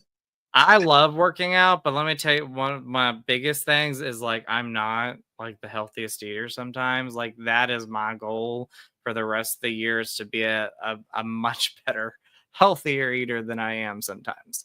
But Right. I do, yeah. So, but yes, I do love working out. Like that's one of my favorite things besides movies and YouTube and the streams and everything. I do love working out. So, thank you Yes. so much. So, and you look fantastic yourself. Like I Thank was, you. it's amazing how like how we connected all these years later. Like if people don't know, like Todd and I went to high school together. We graduated together and Yes.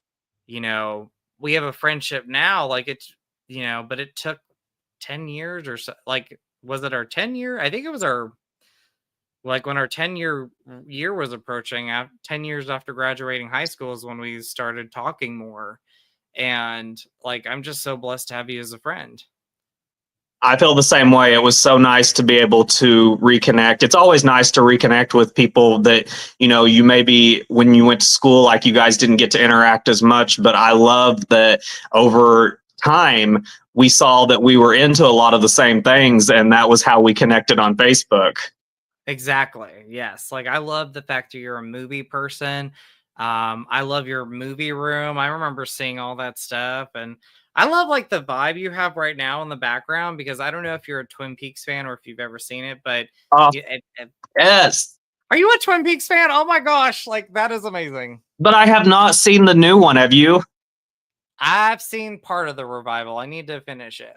Okay, because I wanted to go back and watch that. Yeah, I love the original one. I think it's so talk about something that was ahead of its time.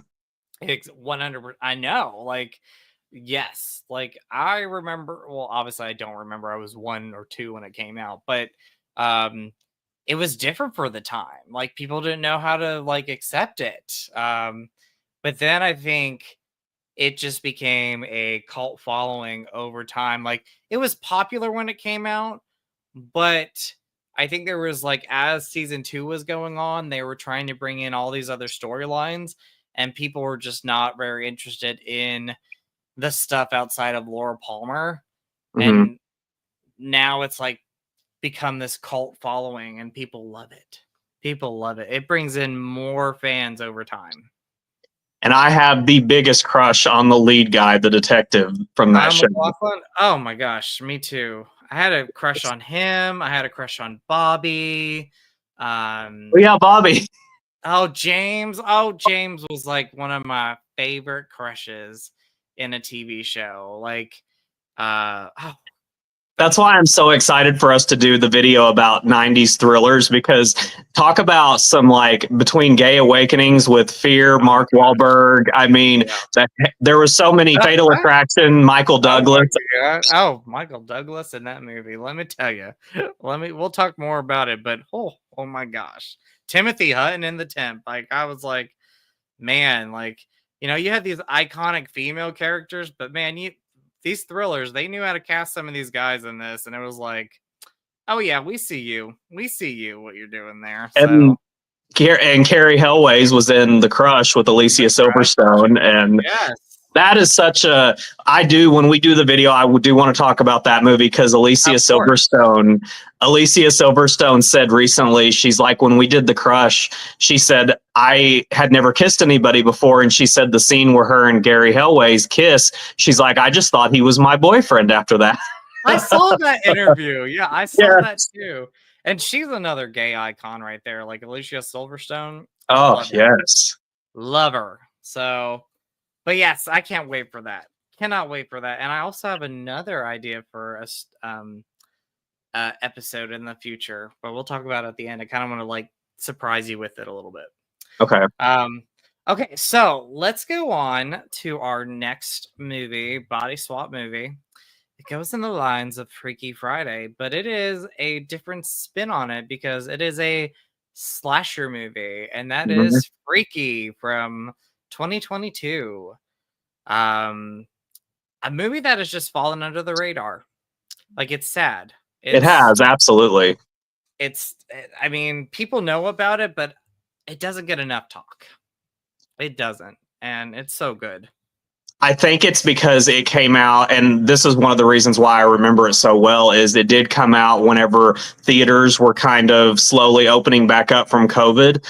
And I remember that they released this one and they released another thriller called Unhinged with Russell Crowe, where he is like Mhm. in downtown traffic. And Yeah. yeah, but Freaky, I just remember thinking this is such a cool little spin on Freaky Friday. It's got the comedy there, but it's also got the horror. And Mhm.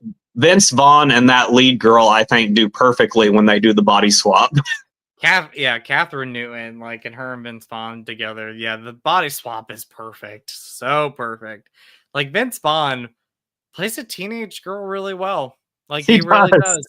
does. He's so funny in it. Like, he is hilarious in the movie. Like, he has the emotions of the teenage girl down perfect. Everything. I love it. And Absolutely. talk about a lot of good LGBT representation. I mean, it was Yes. her friends, and yeah, Yeah. I love the, what is she? What's her gay friend saying in the movie? I'm gay. You're something. We're supposed to die in it or something like. You know what scene I'm talking about? Where they're yeah, being chased down. it's when she's the teenage girl is now in Vince Vaughn, but they don't believe her, and he's chasing them around, and he's like, "You're black, I'm gay, we're definitely gonna die."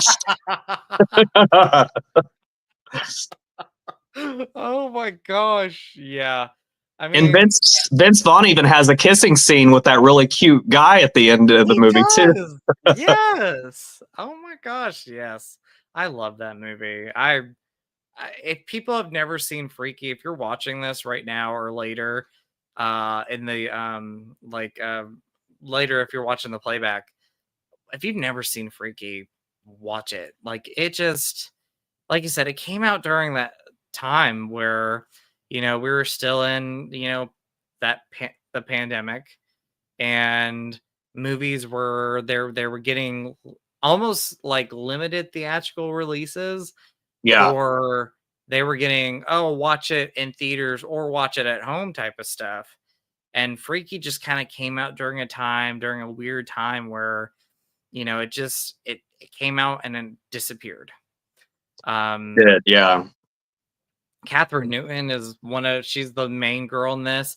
I love her. Like, she's becoming a fan favorite of mine. And she's so good in anything she really does. Like, Lisa Frankenstein was great from last year. Hmm. Uh, she was great in Abigail. She had that part in Abigail. And she's gonna be in the next Ready or Not movie with Samara Weaving. So And I'm Sarah excited. Michelle Gellar. And Sarah Michelle Gellar. Yes, I love this. So, we love her, Sarah. So she was great in this. Like, Catherine Newton, like, played this, like, the girl that's not really like too much. And then once they swap bodies, she is badass in this movie, and she's ruthless in They the movie. even they even do like a callback to Heather's, because when she dresses Yes. up and she's walking into the school and they're playing "When I Was Just a Just a Little little Girl." girl. Oh my gosh, Heather's can be another thing. Jawbreaker, Heather's, like, there's so many episodes.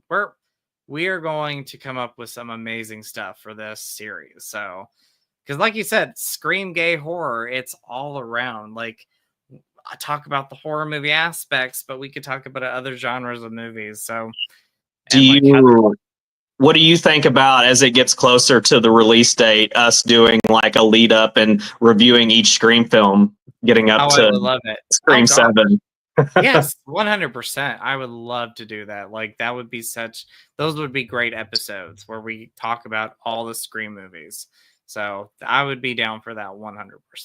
There's probably not a franchise that I know better. I mean, backwards, forwards, sideways. Oh, 100%. And like, that's a franchise. where there's not a bad movie in them. Like even your least favorite one is still a pretty strong movie. Hmm. So I would love to do that. I think that would be great. So absolutely. But we talked about with Freaky the LGBTQ plus representation in this movie, but I also would love to talk about Christopher Landon, who is the director of this movie. He's a Hmm. writer. He's directed Happy Death Day to You, Scout's Guide to the Zombie Apocalypse. He Yep. directed Paranormal Activity movies. The movie this year, Drop, which I loved. I did Uh, too. I loved it. I mean, again, like people are talked about it, but then it's kind of like slowly disappearing. And if you've never seen Drop, you need to watch it. It It is reminded me of Red Eye with Rachel McAdams. 100%. Like I agree with that.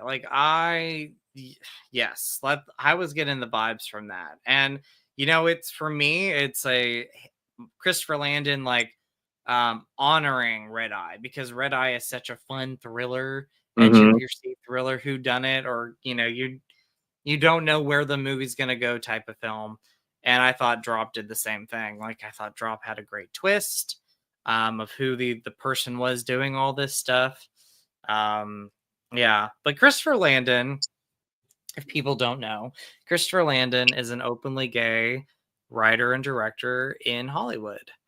And he was the original director for Scream 7 until they changed things around. Hmm. Which, hey, I love that Neb's coming back, but like he was attached to do direct a Scream movie. And I love the fact that we have an openly gay writer and director out there in Hollywood currently who is just so successful like Christopher Landon. Hmm. Like he's brought us so many great movies these past 15 years that I could think of. Like again, huge. He was huge in the Paranormal Activity universe, and he's throughout his career has brought us so many great movies and television shows.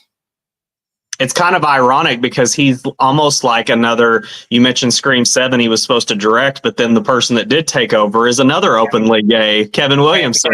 Kevin Williamson, another. I love Kevin Williamson. So yeah, I just think that's. I mean that I again we talked about actors and actresses in Hollywood who are openly out, how they're thriving today. Like it's a different time period. And we have Kevin Williamson and we have Christopher Landon out there. So many other directors and writers openly out, directors and writers just succeeding in this Ryan Murphy. Ryan Murphy, 100%. Like so many. I love it. I absolutely love it. But Christopher Landon for me, I don't think been a bad movie that I've seen of his. I mean, there might be that I'm just not seeing it, but I love the Happy Death Day movies. I love Drop. He directed some of my favorite Paranormal Activity movies, Scout's Guide to the Zombie Apocalypse, and this movie, Freaky. So I love his work. Yeah, same here. I need to watch Happy Death Day to You because I've seen the first one, but I haven't seen the sequel. You've never seen the second movie? Oh I my gosh. haven't. You need to watch it. It's so good. So good. I love it. Like it some people had issues with it because it was a horror movie, but then it like did a different spin on it. Where it was all different other genres, but I loved what they did with it. And we're getting Happy Death Day 3 sometime soon down the line. Oh, So fun. yeah, because it was like because I don't think the second one did as well. Like they kind of put a pause on it for a very long time. Right. Um, but Christopher Landon, when Drop came out, like secretly announced that they're doing it. So that's exciting. Another director, I have to look him up because they just announced. Have you seen Sorority Row? Yes, it had Rumor Willis in it, I believe. Yes. Yeah. Yes. So that director is openly out and he has brought some news out. He brought it out like a few months ago that a sorority 2 might be happening.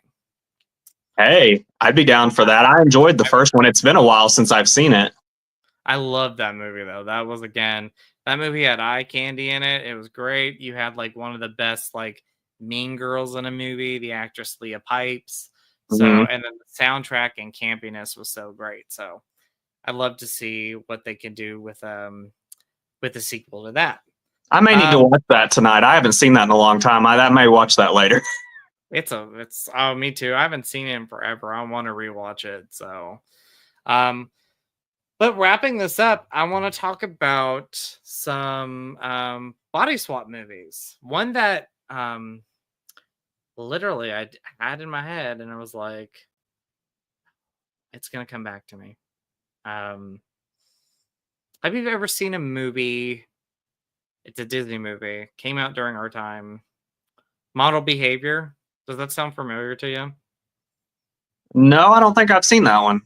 That was kind of a body swap. They were like it was a main actress in the movie and she played two different characters. They weren't sisters or anything, but like one was like a high school girl and one was a model, and they decided, to they ran into each other one night and they were like, "Well, let's just switch for like a week cuz I want to do this and the other girl wanted to do that." That was such a great movie from that time period. Model Behavior. It had Justin Timberlake when he was in Sync. He was Really? in the movie. Yeah. Oh, yeah. I'll have to send you a trailer or something so you can see it, but Yeah, that definitely. was that was fun. That was fun. But body swap movies, you Face know, Off. Face Off, great movie there. Yeah, 90s action was, like, the best one of the best time periods because it you had really was. Con Air, Con Air, so many. There was another movie I watched not too long. Oh, The Fugitive, like so many of Speed. these. Speed being one of them. But yeah, Face Off is such a great movie. That's a good one. Um, One that I talked to you about, Wish Upon a Star. I know you haven't seen it, but Katherine Heigl, Danielle Harris from Halloween 4 and 5, and the Rob Zombie movies. This was I think like 97 or 96, and it was Mhm. about Katherine Heigl and Danielle Harris. They're sisters. Catherine's the older sister. Danielle Harris is the younger one, and Catherine's like the popular sister in school, and Danielle Harris isn't.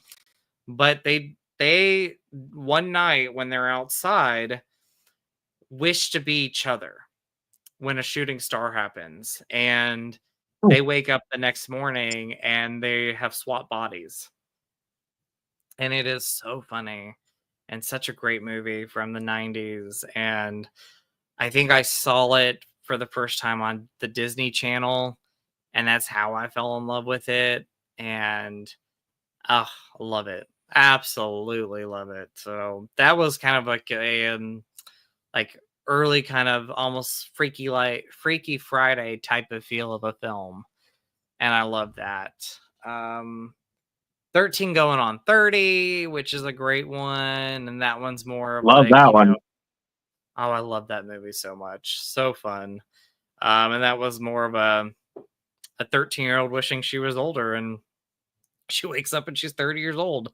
Uh, love that. Big, big. Big. Oh my gosh. I How did can't we forget believe. Big? How did we forget that movie? Oh, Big is one of the best. Like, I love that movie. So Jimmy, classic. Jimmy. Oh my gosh. Jimmy Cocoa Jimmy Puff. going wrong, Jimmy, Jimmy Ray. Ice cream soda pop. Yeah. I love that movie. That puts a smile on my face every time I watch it. See, that movie and Freaky Friday, those are the kind of movies I think we need more of right now for I good agree with laughs. I Yeah. agree with that. Like, that is such a fun that's such a heartwarming movie. That movie puts a smile on my face all the time. I love Tom Hanks' performance in that movie. I think he plays, obviously he's like this kid wishes that he was older, and Tom Hanks is playing, a 10-year-old kid or however old he is. And like he brings that innocence.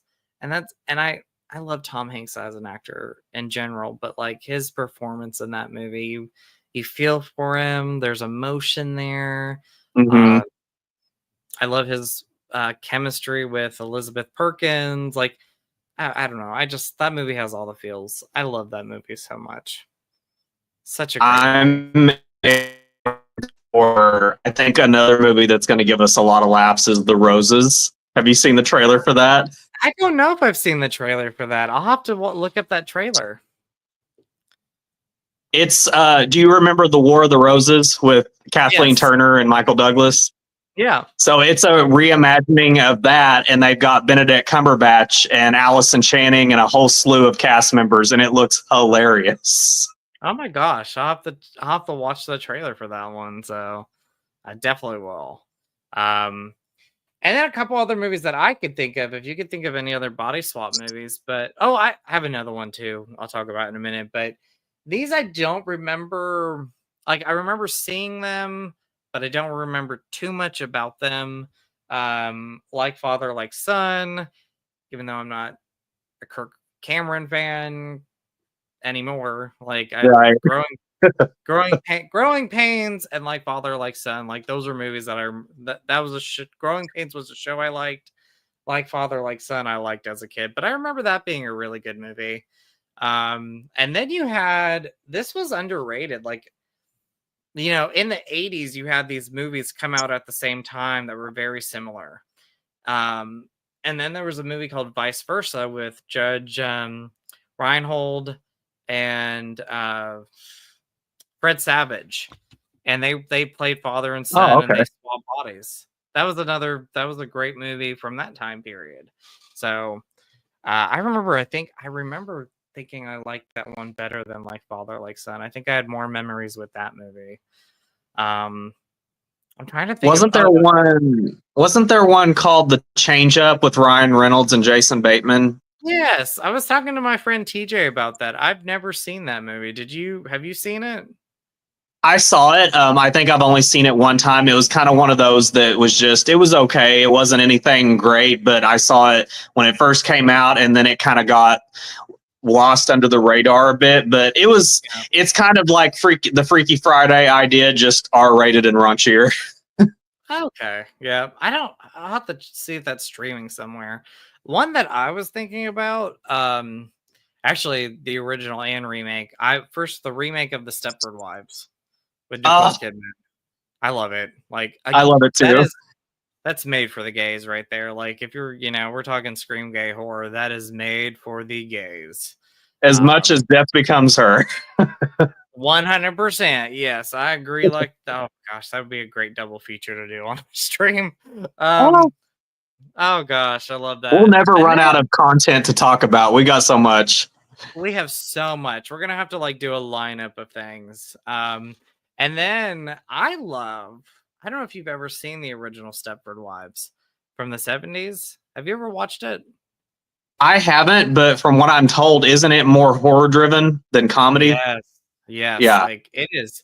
It's a terrifying concept of, I mean, the concept of the remake is terrifying, but it's based on a book, and it's about um this society of people and how the men are wanting to change their wives and have them be like the 50s wives that we saw, like please the husband, stay at home, be that perfect wife. Right. And it's a terrifying movie.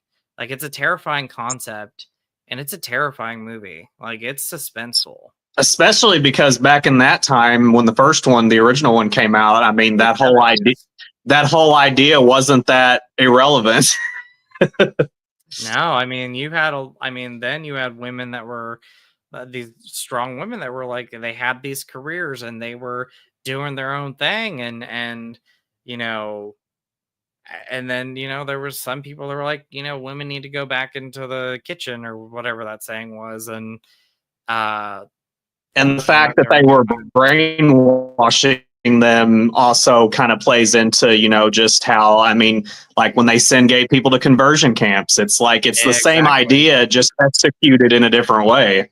In a different, yeah, in a different time period, different, yeah, exactly, exactly. But that movie is one of the, it's not like a straightforward, like you're gonna like, jump scare type of movie, but it's the concept, it's the performances, Like, I would love for you to watch it and then we talk about it because it is such a great movie. Like, it is a great movie, but it is a scary idea of a film.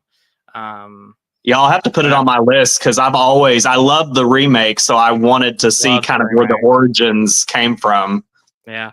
And the remake kind of like spins it a little, obviously because of the comedy part, but even the ending, like the ending's slightly different. So when you watch it, we'll talk about it and we'll talk about the two different endings, how they are slightly different. But terror terrifying movie there. It's a terrifying movie, but the Stepford Wives, I mean, even this, I- let me know what you think of it. The Fly. Oh, yes, The Fly is such a classic, but it's another one that surprisingly a lot of people haven't seen. I know. It's Oh my like god. one that people know about, and like people in like my parents' generation say, "Oh yeah, we've seen that." But like anybody that's like our age or even a little younger, a lot of people haven't seen that. It is. Yeah, I know, and it doesn't like out of because there's a lot of horror movie fans, especially on YouTube, and you don't hear a lot of people talk about The Fly. And that Hmm. is that's a tragic love story. Like it's a love story in the movie, very tragic. But that's a sort of body swap movie. But in this case, it's Jeff Goldblum who's a scientist, and a fly just happens to get into his machine, and they become one. And Um, you got Gina Davis who's also in it, oh and my she's gosh, great. I love Gina Davis. For me, the ending always tears. I always get teary-eyed at the end of the movie. Teary-eyed at the end of the movie What is because it with again, her and what is it with her and making us cry? She did it at the end of Thelma and Louise, and she did it I at the don't end of The know. Fly. I think what was the other one that you talked about? Oh, The Fly. Yeah, yeah. Thelma and Louise, The Fly. I mean, she's probably made us teary-eyed in some other movies that I could think of, but A League of Their Own kind of gets emotion, like just Stuart Little in its own way. oh my gosh, Stuart Little. Yes, but oh, I love Gina. She's one of my favorite actresses, Gina Davis. Um, but yeah, The Fly, like that's a body swap movie right there. Even the original with Vincent Price's, but that remake with Jeff Goldblum and Gina Davis is so good. David Cronenberg directed the movie. Yeah. Uh, yeah, love The Fly. I just thought about that one. I was like, that's a body swap movie. Like that's sort of them becoming one thing, and how Jeff Goldblum's character is just slowly but surely turning into The Fly. Well, Huh. it's we haven't talked about a new one that just came out together with Dave Franco and Allison Brie, his real life wife. Yeah. I haven't That's seen kind it. of that's kind of that same idea. That is. Have you seen it yet? I did, yeah. I didn't like it as much as Weapons, but I still thought that it's definitely worth it. If you get a chance to see it, it's definitely worth watching once. I definitely want to see that one. That's definitely something I'd like to see.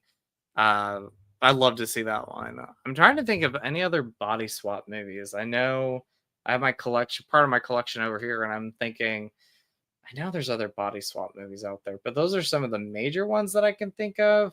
Hmm. Uh, trying to think what else would be a body swap movie. I don't know. I think those are some of the major ones. If anybody else knows, please either leave the comments now or afterwards. I'd love to know some more body swap movies. I know there was another one on my mind a little bit ago when we were talking about movies, and I just left my mind because I was like, that's a body swap movie. Um, but I can't think of it right now. But anyway, this has been fun. Awesome time. We're almost 2 hours into this, and it doesn't feel like it. Same as last time, we get to talking and then it just goes by. It goes by. So I had a. It doesn't need to be our next episode. We'll talk about it. But you were talking Scream, and you were talking about how we want to talk about the movies. This would be a fun series of videos to do. But one of the concepts that I had for our video is the evolution of Sidney Prescott. Oh, I'm sold. I am Are you? sold. I think that would be a great um one or two parter, depending on where we want to go. Maybe just a one parter, one video, one episode where we talk about the evolution of Sydney Prescott and the her character development throughout the movies. Mm-hmm.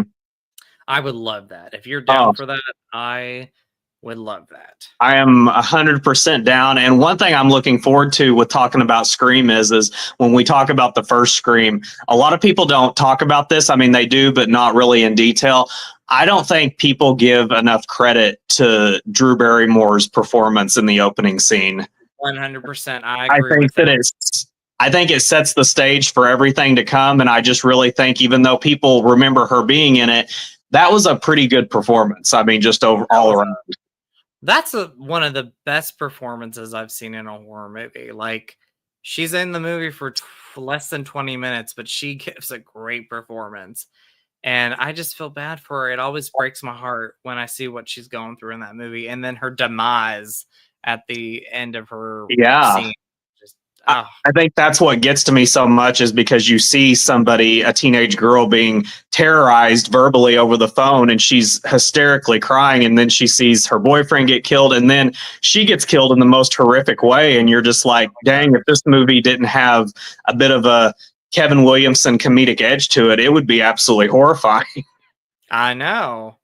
So she would be a great one. I would love to do the evolution of Casey Becker. going back to Casey Becker. There we go. I would love to talk about Casey Becker, and maybe like an episode can be our favorite openings in a horror movie. And like I could tell you right now, that would be one of my favorite openings of any horror movie. Absolutely. But evolution of, I mean, these could be topics. We could do the evolution of Laurie Strode, like That would her, be fun. timeline, and Nancy Thompson, so many things. Like, there's so many things that we could talk about, which we will. And But Sydney would be good for me, because I've watched her character grow from all those movies, and I have so many thoughts and opinions on the whole character. So yeah, I'm sold. That one I'm sold on the most, like, for sure. So we will figure out a time and date for that. Maybe closer to Scream 7, Mm-hmm. maybe sooner. We'll figure it out. But I have so many things we've talked about some ideas tonight for episodes, but I have uh, We got to do our 90s thriller one. you know what? Let's make that our next one. How would you like to do Yes. that? Okay. Yes. 90s thriller. We'll figure out a time. And then we'll post it and let everybody know what day we're gonna do this. I know we said like one a month or something, but I'm having so much fun. Maybe do twice a month or something like that. I was gonna say, like, if it's possible, and if you have the time, then if we can fit 2 in a month, I'm totally down. I'm down with that too. So that we're sold right there. So we're gonna do 2 a month. And then we'll figure out a date for 90s thrillers. So, and what's again? Is it the hand that rocks the gay cradle? What was it that you? I was thinking about that, but how about give me like this week to think on it, because there might be a better one. I'll tell you what, I'll come up with a few, and then I'll send them to you through messaging. That sounds perfect. I would love that. So everybody, 90s thrillers. That's going to be our next episode. There are so many. We're just going to write a list of our favorite 90s thrillers, and we're going to talk about every one of them. How does that sound? Single white female. Single white female. Oh my gosh, yes, that's a good one too. Have you ever seen Body of Evidence with Madonna? Yes, it's so. I mean, my gosh, I enjoy it. I do too. I have the special edition Blu-ray of it, but I would love to talk about that one too. So there are so many we're gonna talk about. I cannot wait. It's 90s thrillers. I mean, we got 80s, we got 2000s, but really the 90s are where it's at. Like, that was like the time period, the decade for all these movies. So Fatal Attraction and Basic Instinct really broke that mold, and we had so many come out. So I'm looking forward to that episode. Me too. So But anyway, before we wrap up, do you have anything last things to say on this stream before we go, Todd? Just that it's been an absolute pleasure. I'm a little more because the first episode we were kind of I was finding my footing, but this one I felt more relaxed and it's just getting easier each time we do it. So it's been great. Same here, bud. Like I said, I was so happy when you wanted to do this with me. And I mean, you were just like an awesome, not even a co-host. Like you're it's awesome to have you a part of the show with me. Oh, well, it's awesome to be having, this experience with you. And I feel very comfortable and you make it easy. And I think we're going to do great with this. I think so too. And I hope everybody else watching this, you're loving this. Like it's not just for the LGBTQ plus community. It's for everybody, and I hope you're loving it. I hope you love this series of streams that we're gonna do. It's made for everybody, The bottom line is it's love for film, and it just happens to incorporate, these two gay hosts right here. So Fabulous. fabulous. Like I always want to be like the gay Elvira. Like that's who I think of. Oh, gay icon right there, Elvira. Absolutely.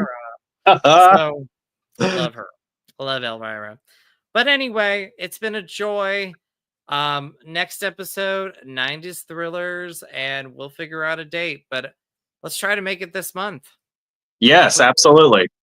So, but anyway, everybody have a wonderful night. If you've been watching the whole time, we really appreciate it. I love it. And if you're watching the playback, I hope you love it. Thank you for supporting this, and please give it a like, comment down below. And we're going to continue doing this. So, love you, everybody. Everybody have a great weekend. And Todd, I hope you have a wonderful weekend too, bud. Thank you. You as well. All right, everybody have a good night. We're going to wrap this stream up, and then I'll talk to Todd for a little bit. But everybody, much love to you all, and we'll talk to you soon. Bye.